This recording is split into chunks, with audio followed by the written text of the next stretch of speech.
Alright, y'all, so today I wanted to do a very quick review of the 1961 kaiju or British monster film Gorgo.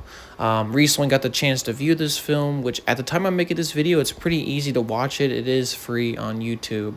But that being said, I wanted to give you my thoughts on Gorgo. So going into this movie, I really didn't know too much about it. I did hear of its existence, like it was some kind of giant monster film from the UK, and I did see the one shot where the monster destroyed Big Ben, at least the top of the tower, and that was it. I really didn't really expect too much from this movie, and overall, to kind of give you my initial impressions of Gorgo, I think this movie is a lot of fun. Now, granted, it does have some flaws.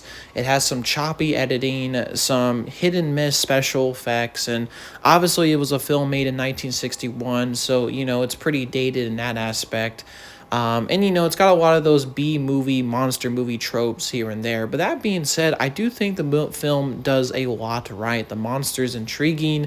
The twist behind it, especially with the whole twist with the monster basically in the beginning that's actually a child, and the big mama monster that's coming in later is the real destructive force of the movie.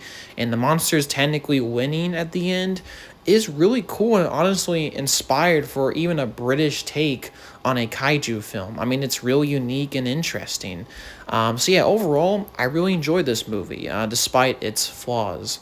Now, I'm going to get into my pros, my cons, and my overall final opinions, but to start with my pros, like I said it before, this movie is pretty unique, at least compared to other monster films around the time it was made. Now, I will say this, it does have some issues, and I'll get into it later, but to start with, like I said before, my pros, it's a pretty unique take on the monster film formula. Basically revolves a monster being discovered that basically is killing people around Ireland. At some point, basically, the monster gets captured by these two fishermen named Joe Ryan and Sam Slade, are kind of the main characters. There's also a kid who knows a lot about the situation called Sean. Basically, they capture this monster and they take him to London to be a part of a circus, despite, of course, many of the scientists objecting to such a, ridiculous proposition. Obviously, you think that this is, like I said before, the main monster, but it's soon revealed that this is actually just an infant version of the monster, which is named, or really just dubbed, Gorgo.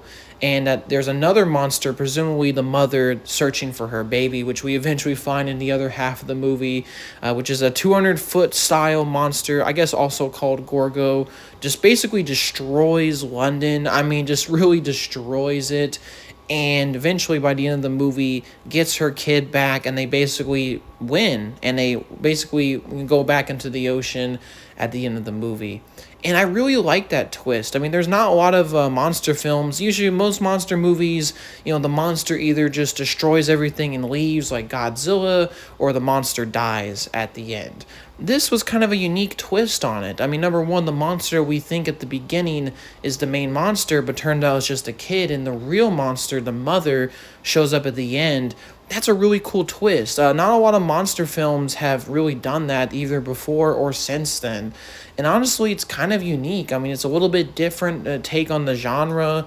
And while it's not like a groundbreaking, like 2001 style twist, it is a really solid and good take on the typical kaiju monster film genre. I mean, I thought it was really cool, and it definitely threw me for a loop, so I really enjoyed that element of it. I also thought the story has some really nice pacing to it. It doesn't really waste too much time on certain things, and the characters themselves, Joe Ryan, Sam Slade, are decent enough. I actually quite enjoyed the kid. I mean, the kid seems to know a lot more, and basically, throughout the whole movie kind of tags along and is advising, or basically telling the main characters and other people that, hey, you shouldn't capture this monster, it's going to be bad, which, of course, the kid was right at the end. And it's kind of weird that, there's a kid character like this, and future Toho movies, especially with like the Gamera trilogy and other films, would actually take the influence of a kid character that has a connection with the monster. It's kind of weird that Gorgo is one of the first movies to do that, kind of in a weird way, but that's another huge benefit. All the actors that are in this movie are pretty good. I wouldn't say they are frankly amazing. Like they're not like outstanding, Oscar performances, but they do serve they kind of do a decent job. And the dynamic between the main characters, Joe Ryan and Sam Slade, I thought were pretty decent enough. I mean, one kind of is convinced that, oh, we should release the baby, which is obviously the correct course of action. One is like, oh, we got to make money.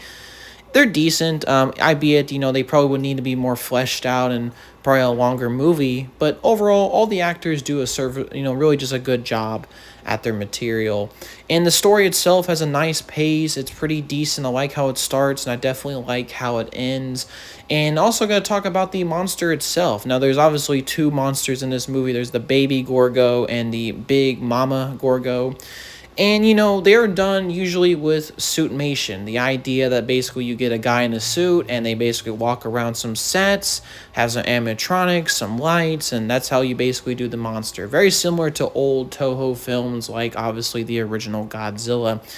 And, what's pretty unique about this movie, too, it was shot in Technicolor. So, it was shot with color in mind, not black and white. And honestly, like I said, there is a lot of cheese in this movie. And I'm sure a lot of people are not going to like. If you don't like typical old monster movies, you probably won't like this. But I think in general, the suitmation and the design of the creature is pretty cool. It's similar to Godzilla, but at the same time, there's enough differences to make it unique. It's got more of a kind of aquatic design to it. It's got some fins for its ears and antennas. Its eyes are red. It's also kind of got like a crocodile back and tail. It's also got these massive hands and claws. And honestly, it looks different enough from Godzilla to make it unique and distinct. But also, like I said before, not also entirely different from everything we've seen around the time. So it's like I said before, the design kind of strikes a good in between in terms of its aesthetic and look. And honestly, I really enjoyed it. I thought it was really, really solid. And also, I thought the suit when it's going around destroying London at the end was an outstanding part of the movie. Like, it's really good. It's well done for a film of its time. The model work is outstanding. The Mama Gorgo's like destroying a London Bridge. She destroys the top of Big Ben, destroys a good neighborhood in London. And honestly, it's really, really cool stuff. And there's a really, like I said before, some of the compositing with the people running away and the panic and, the cars flying by trying to escape this gigantic, unstoppable monster is really cool. I also like the fact that the military can't really stop this thing. It's kind of unusual for a Western style monster movie to present monsters that are like indestructible, because usually that's a trope of Japanese movies. But this movie, Gorgo is basically unstoppable. I mean, they kind of set a sort of river on fire. That doesn't stop her. Jets, do a good volley on her. That doesn't stop her. Tanks, that doesn't stop her. She's pretty much indestructible. Even kind of an electrical grid that she kind of, ran through at the very end, and kind of a last-ditch effort by the people involved to stop her. Well, that doesn't stop her. I mean, I like the indestructible nature of the creature, and the whole sequence is just really cool when she's rampaging through London. It's a really huge highlight of the film. And I also like the fact that at the end of the movie, she gets her kid and they just basically walk off into the sea. The monster wins at the end, which is also very unusual for a monster film. So like I said, most monsters die at the end of the movie. Technically, the monster wins. And obviously there's a lot of symbolism and there's some themes basically about nature, about motherly love, about not messing with nature and the balance of things, which are kind of told by the news reporter that's basically talking throughout the whole rampage that Gorgo's going through in London. But yeah, it's really cool stuff. I like the suitmation. Obviously, it's not for everyone. There are some cheese in it. Obviously, you can tell it's a guy in a suit. But I don't know. Like I said, if you kind of have a suspension of disbelief, and in general, I like a lot of monster movies, so that's a little bit of a bias. But I think it's pretty decent. I mean, it's decent for its time. It's pretty solid. I also like the sound effects. I like how the creature has red eyes and has a really unique roar. It's pretty cool. And, I think the story itself overall is pretty decent. And I like all the military scenes and, some of the really nice action scenes throughout the whole movie. It's really, really solid. In terms of its cons, I would say that, there is a sort of quality, B-movie quality to this movie that I'm sure is not for everyone. For example, like I mentioned earlier, there are some weird choppy editing. Sometimes shots are way too quick and basically they're really edited. Like certain reactions are too quick, certain shots of the monster, the flow of scenes are sometimes a bit chaotic and quick. And I think that's probably an editor issue, or maybe, it could have been a studio issue. We don't know. But at the same time, I think, there is some choppy editing in this movie. I also think while I did enjoy the suitmation and some of the compositing work is outstanding, especially the model work in this movie, I will say that there are some pretty bad blue screen or green screen shots in this movie where, there's like weird shots where actors are just like, for example, there's like some where they're just kind of talking in the bridge of a ship or a certain room, and it's green screen or blue screen. And it's like unnecessary because that could have been a real background and shot. Now, there are certain shots that, like I said before, the compositing and the blue screen shots look pretty dated. They don't look great. Like there's certain shots where like they're out in the water and you can just tell it's a blue screen background. And I get it, like I said before, this movie is kind of a B movie monster movie, but I just have to point them out. I mean, I don't think some of the compositing and blue screen work is all that great in this movie. Sometimes it works really well when the monster shows up and like destroys things, but yeah, I also noticed too there's a little bit of an issue of reusing shots, especially in that last battle.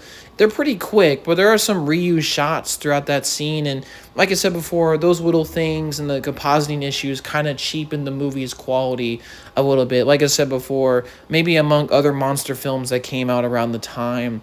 But I mean, these are kind of not huge issues. I will say too, the movie could have been a bit longer and gave the main characters stronger personalities and maybe even arcs.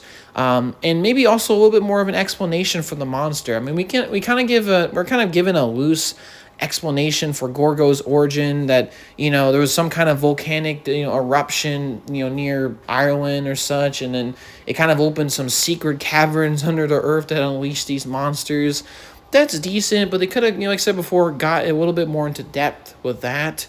And also the characters, like I said, they could have been a bit more better, especially the main characters. And just in general, the fleshing out of the story. I think, while the pacing is really good, it's a really short movie. It could have been probably extended another 20 minutes, and that 20 minutes could have gave it a bit more character work, maybe a bit more scenes of explaining things and just fleshing out the overall story. But overall, if you like decent B-movie, cheese, old monster films, you will really like this. Even if you like Godzilla movies, I think you will really like this. Honestly, it's a really solid movie. I mean, if you appreciate the art form for what it is, especially with the suitmation and stuff, I think you will like this movie. If you come in with the expectations of maybe like a modern monster movie or just other films, you probably will be disappointed. Like I said, it's not for everyone, but I am a pretty big monster fan, and overall, I have to highly recommend Gorgo. It's a really solid and good British monster movie. But yeah, overall, that's my thoughts on Gorgo from 1961. Hopefully you have a good day, and peace, y'all.